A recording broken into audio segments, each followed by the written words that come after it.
start again. Brothers and sisters, my heart's desire and prayer to God for the Israelites is that they may be saved. For I can testify about them that they are zealous for God, but their zeal is not based on knowledge.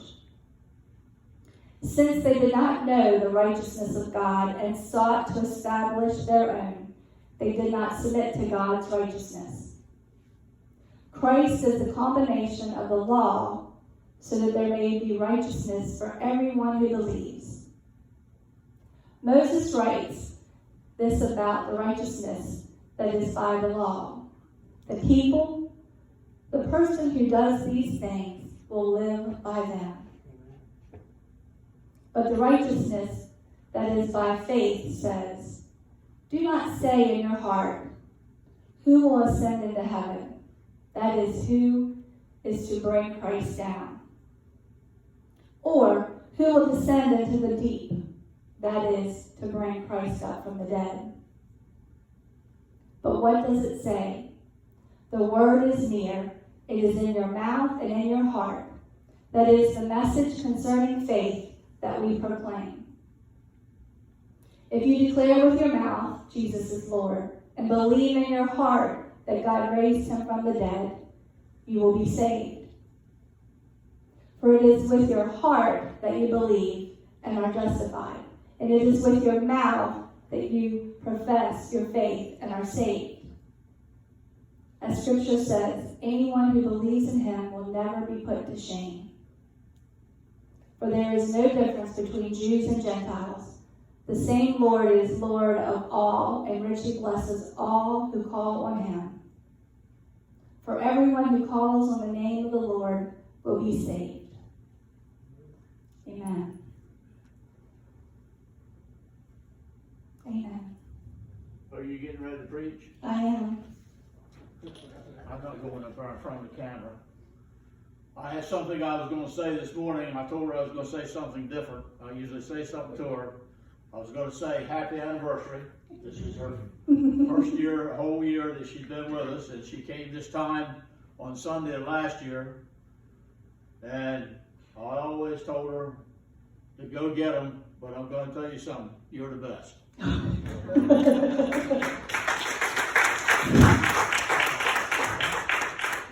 All right. You always do this, me in the beginning, get you people. Romans is written by Paul, and Paul is this great evangelist, as we talked about last week. And he's addressing the Roman citizens, and it's a group of different people. It says Jews and Gentiles alike. Gentiles are anybody other than Jews. So he's addressing this group of people, and he says, I want you all to be saved. I want every one of you to be saved. And he says, but I know you Israelites, that you only follow the law. And you need more than just the law. You need the knowledge and understanding of Jesus Christ. He said, I know you're enthusiastic and zeal for God, but there's more. There's more. We can be a fan of a ball team, but not know all the scores and stats or the names of the people, right? But if you're a follower of that ball team, then you know everything about them and their history. Paul is saying we need to know everything about Jesus, not just be enthusiastic for him. He says that Jesus is the culmination of everything. That what was written in Israel's history, what was written in the law, all pointed to Christ.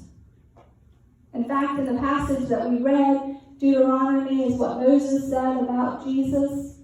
It has glimpses of Isaiah and Joel prophesying about Jesus. Everything we read in the scriptures point to a Messiah. It says, yes, the law is the standard. We are to love our God with all our heart, all our soul, all our mind. or to love one another. But Jesus said we need to love one another as I have loved you. So Jesus adds on to the law. Paul says we need to know more than just the law. We need to know Jesus. We need to understand the crucifixion. We understand why Christ came. To save us from our sin. He said we need to know the Jesus who died on the cross for us. And when we look at the scriptures, we can find out about Jesus through the parables that is written. The stories of Jesus with the mustard seed or the fig tree, the lamp underneath the basket, about the prodigal son. See, when we read those passages, we learn about life. That's what Jesus is teaching us through those parables. We need to look at the epistles and we need to look at the Gospels and understand the relationship Jesus had with his disciples. How he taught them, how he loved them, how he was with them,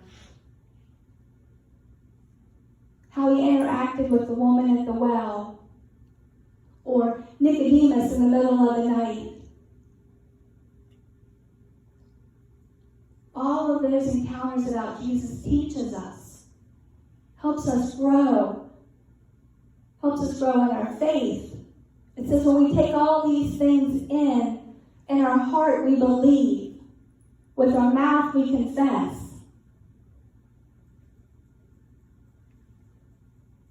Paul is saying that's how we're saved. Because when we believe and we confess, we're justified and saved. We're saved. We're free. We're free of sin because of Christ.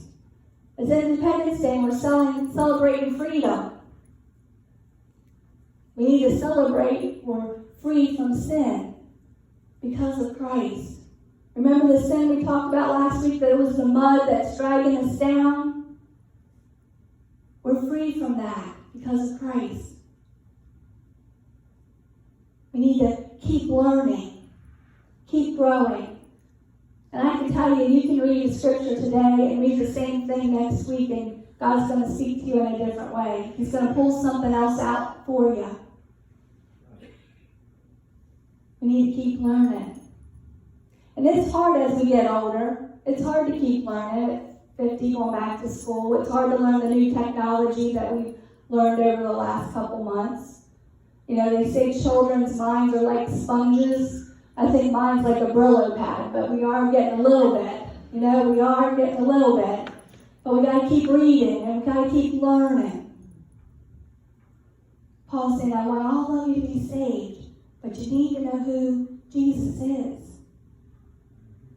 And the only way you're going to know that is if you keep digging and keep reading and keep learning. With all the stuff that's going on in our world, all the stuff. I've read different articles and some people that I really respect shared some different things about how we need to continue to learn that history isn't always shared as the way it should be. And back in June, I saw an article segment with Scott Pelley. And it was about this place in Tucson, Oklahoma. And it was this city that it was African American, and it was prosperous. They had their own hospital, they had their own hotel, they had their own businesses. It was a prosperous city. They called it Black Wall Street. That was in 1921. 1998, there was a young man who grew up in Greenwood, Oklahoma. That's where this is where that happened. He went away and went to college. And he's sitting at a class, a history class, And the professor began to tell about this horrific massacre that happened there. See, the whole town burnt down. The whole town was burnt. All their businesses was gone, their hospitals, everything was gone, their homes. And this young man lived right where that all happened. And he's sitting there listening to the professor tell this account of history. And he raises his hand and he said, "Sir, I'm from that town, and I've never heard that." He never heard that. He went to public school all his life. It was never taught to him in the same town he grew up.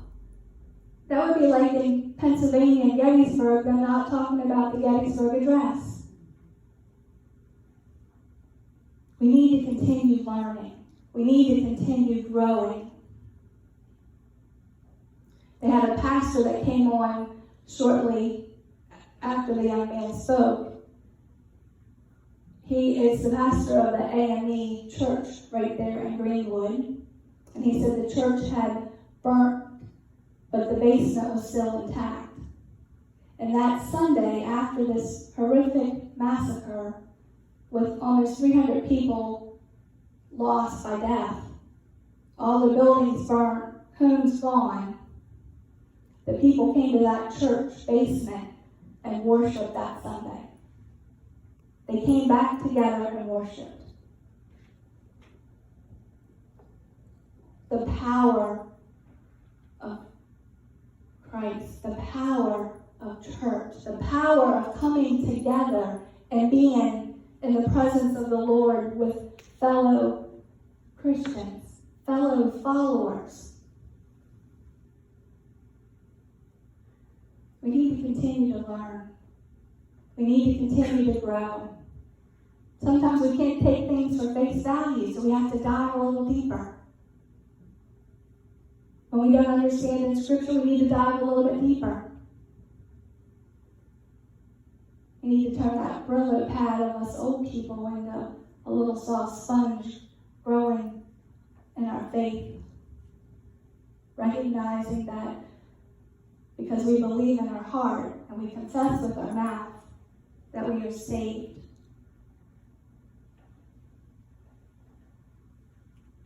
I'm going to end on a little happier note. And I didn't think of it until this morning we were coming over.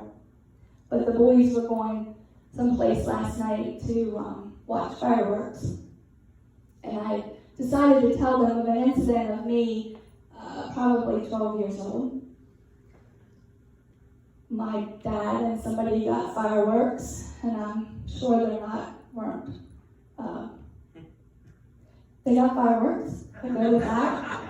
And I was probably 12, and I am sure that I begged and begged and begged to let one of these fireworks off, or that would be the only reason they would have allowed me to do it. And so they gave me this firework, which was probably a quarter stick of whatever.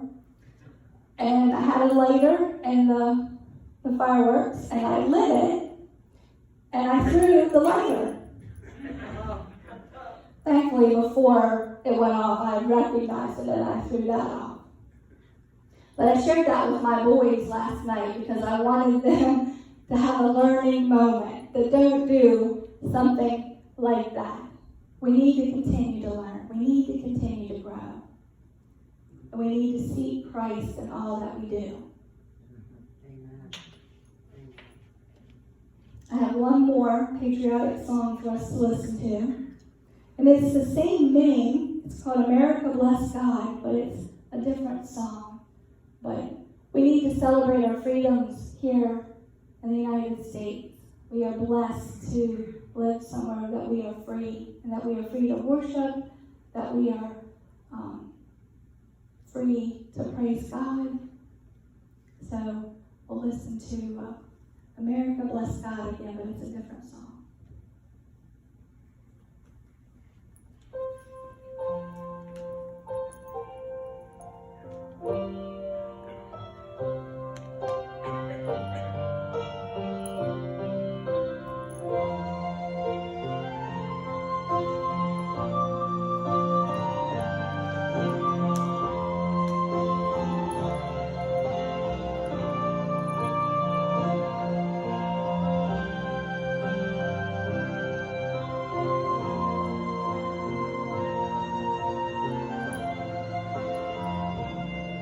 We claim these ever ways of grace. These purple mountains blessed rain. We call this land our own, from sea to shining sea. Yet it is God who made us free. The spacious skies of fruited plain, the rights and freedoms we retain, the privilege we hold just to live in this great land. Here we recognize it as a gift from God's almighty hand. America, bless God. It is He that hath made us, and not we ourselves. Every blessing that we own is a mercy from His throne. America, bless God.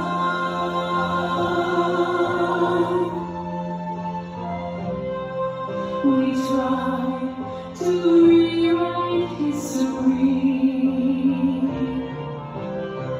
and praise ourselves for being free.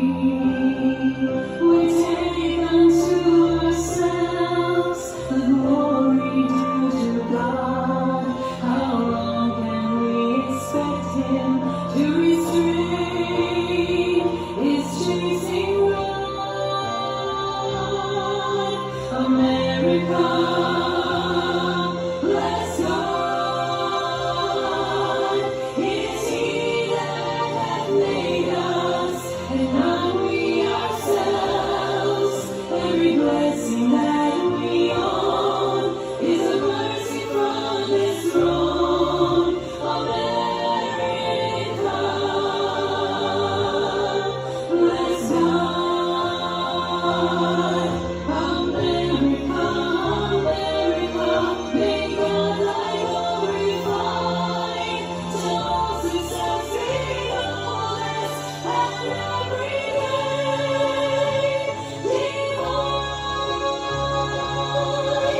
America, bless God. It is He that hath made us, and not we ourselves. Every blessing that we own is a mercy from His throne. America, bless God. America, bless God.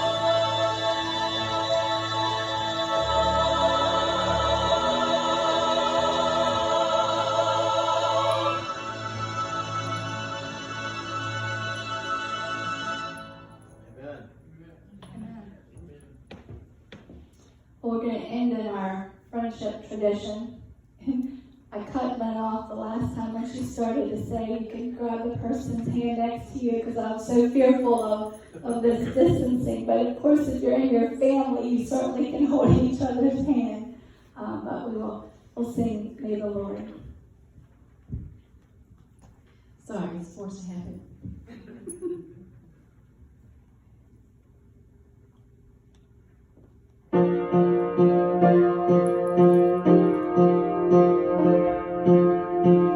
May the Lord mighty God bless and keep you forever.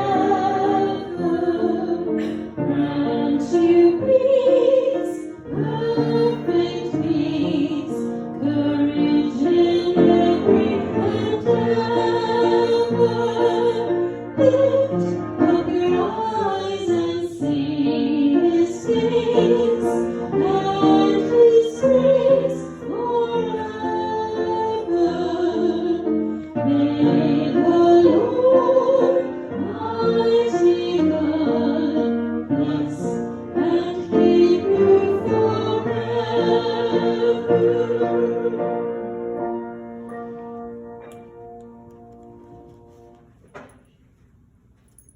may we go from this place knowing that we are saved by Jesus Christ because of our belief in our heart and our confessing with our mouth. Keep learning. No matter how old we get, we gotta keep learning. Know that He's always with us, directing those steps. Have a great week, everyone.